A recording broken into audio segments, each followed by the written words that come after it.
고전이라 불리는 모든 이야기, 그것을 보면 주인공이 길을 떠남으로 모든 옛 이야기가 시작이 됩니다.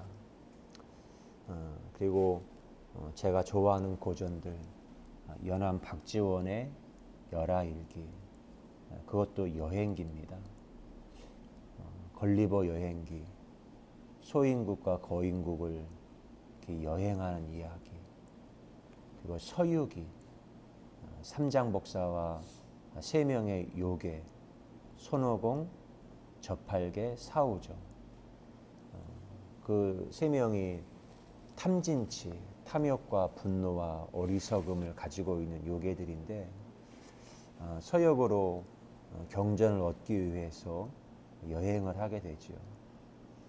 그리고 톰 소요의 모험, 허클베리 핀의 모험, 그 모든 것도 길을 떠나서 미국의 미시시피 강, 남과 북으로 길게 나 있는 미시시피 강을 경계로 해서 펼쳐지는 이야기입니다.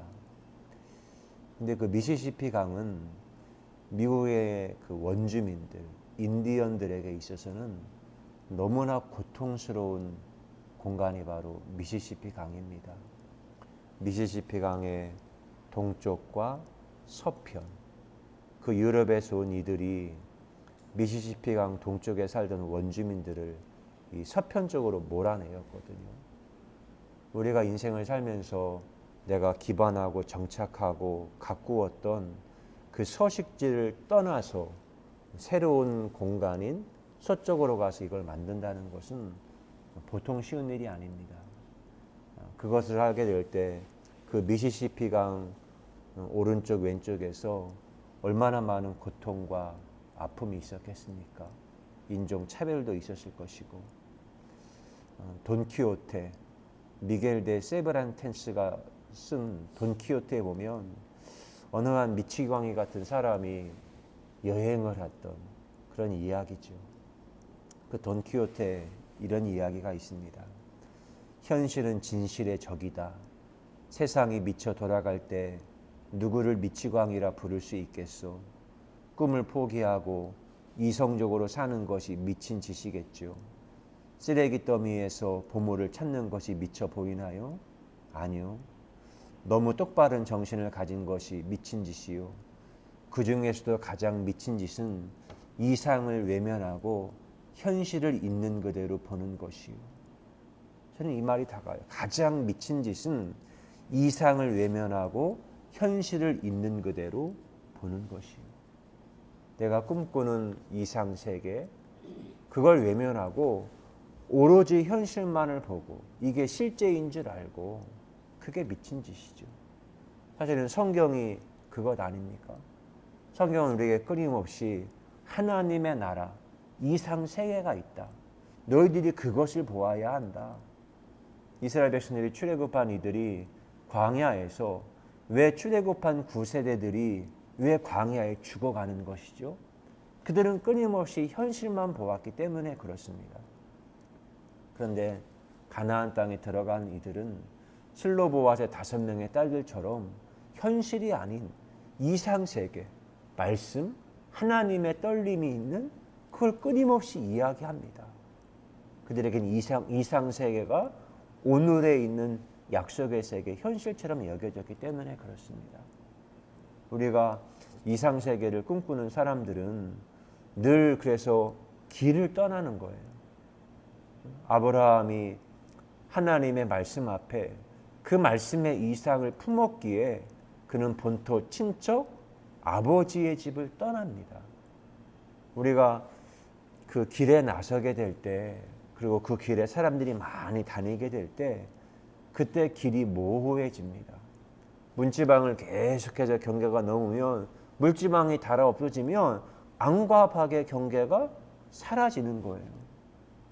우리가 살다가 보면 어떤 공간, 그 경계가 굉장히 무섭고 두렵게 여겨졌던 공간이 있습니다.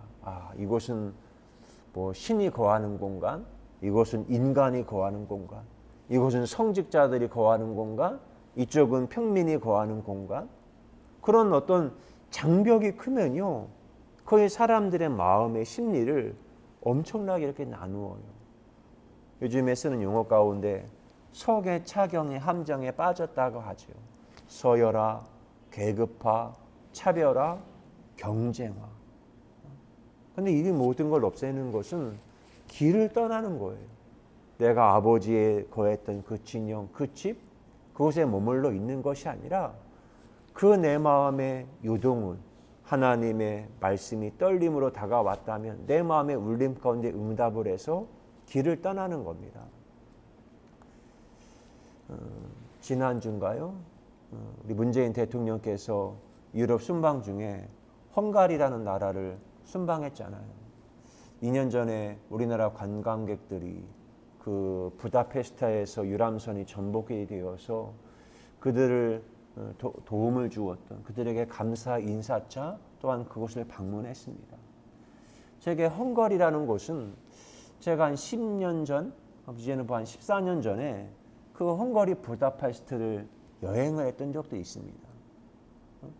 근데 그곳에 굉장히 음악과 예술을 사랑하는 사람들, 그들이 유학을 많이 하더라고요.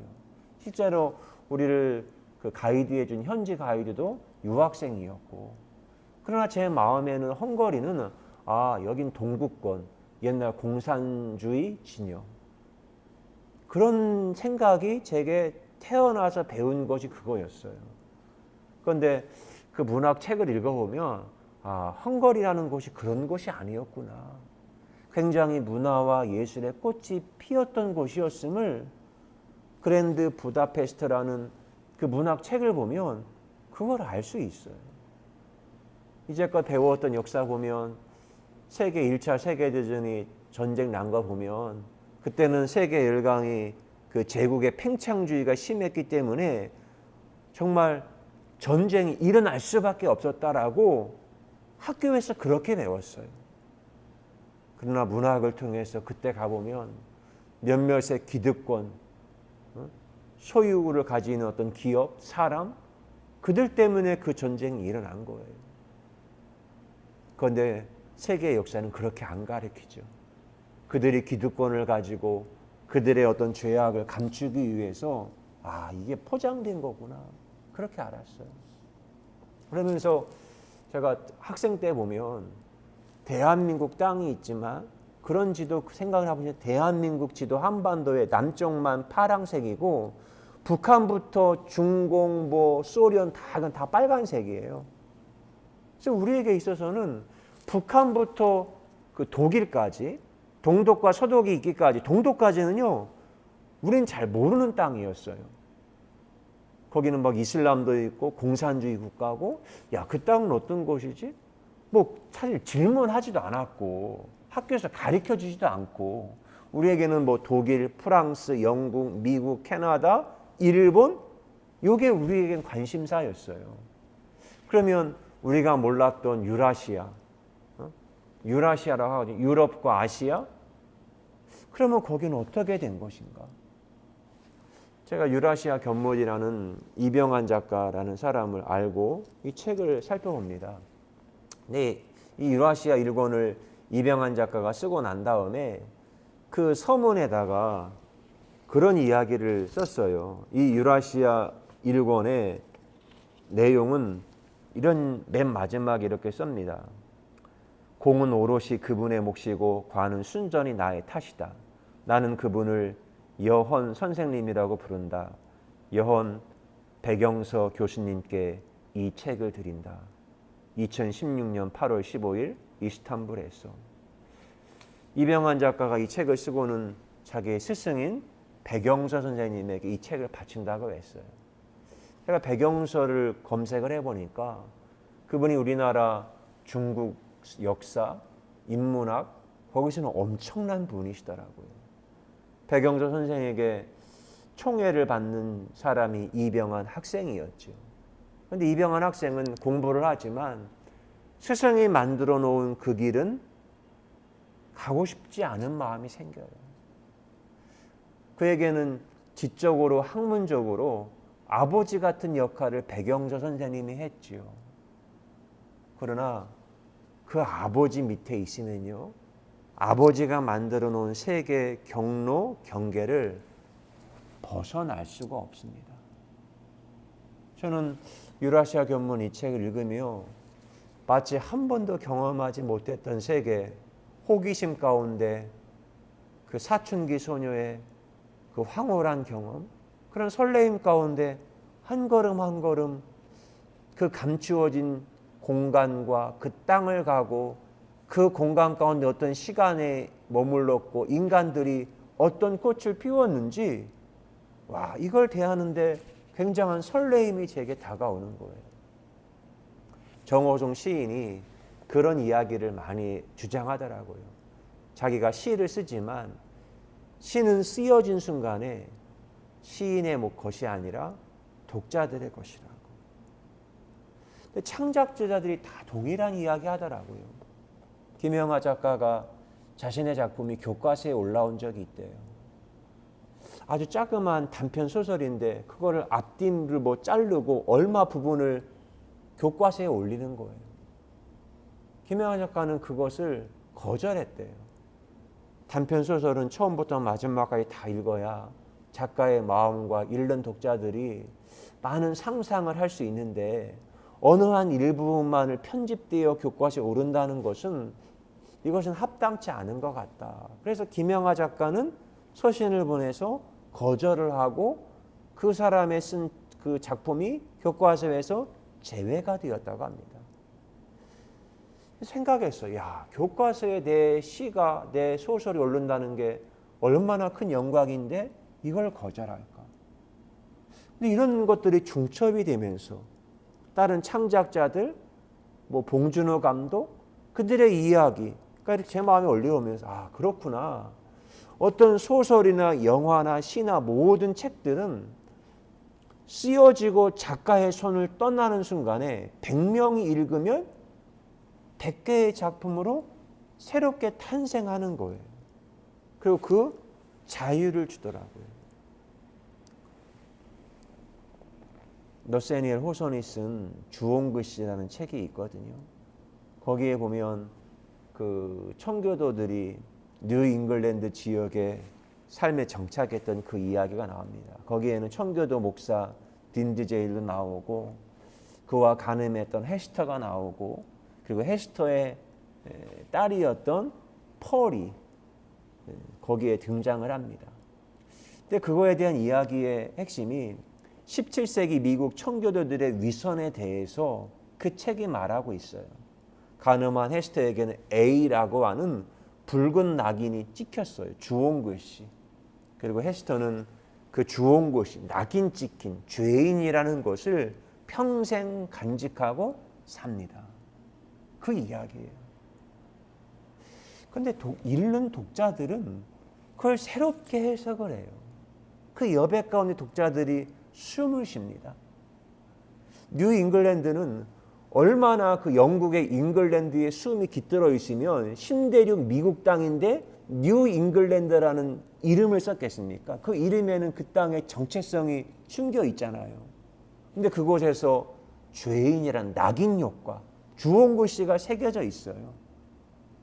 근데 그 책을 제가 최근에 이렇게 묵상이 되는데, 아, 헤스터라는 여자 주인공이 우리의 몸이라면, 그리고 혼이라면, 펄은 헤스터의 딸인데, 자기와 셀프가 자기 엄마를 이렇게 보는 거예요. 근데 딸은 사실은 간음의 열매로 낳은 아이거든요. 자기는 죄의 열매예요. 그런데 이 펄은 너무 아름다고 천진난만하게 살아요. 사실은 죄의 열매인데. 근데 시간이 지나서 보면 그 죄의 열매로 태어난 딸 펄이 자기 엄마의 인생을 너무 아름답게 표현했어요. 그 엄마는 그 죄인이라는 낙인이 찍혔지만 삭바느질을 해가면서 너무나 아름답게 그 여인이 표현이 됐어요. 아, 낙인 효과라는 게 있지만 물론 주변도 그 헤스터를 바라보는 눈이 달랐지만 아마 헤스터가 가장 사랑하는 사람은 자기의 딸 펄 아니겠습니까? 그러면 내가 가장 사랑하는 딸에게 내가 존중받고 사랑받고 문학 작품으로 이렇게 표현되어 있다면 그것만큼 아름다운 삶이 없잖아요.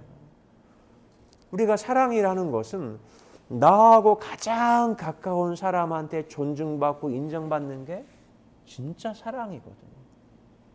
근데 제 마음에 든 게 나라는 황상제 에고에게 가장 가까운 존재가 누굴까? 그건 타인이 아니에요. 내 속에 있는 자기, 셀프지요. 그리고 그 셀프 안에 하나님의 영혼이 깃들어 숨쉬고 있고요. 그걸 하면서 2년 전에 이런 시를 썼더라고요. 제가 숨 이야기 2019년 11월 8일 날 쓴 시입니다. 페북에 2년이 지난 시점에 11월 8일에 이게 떠오르더라고요.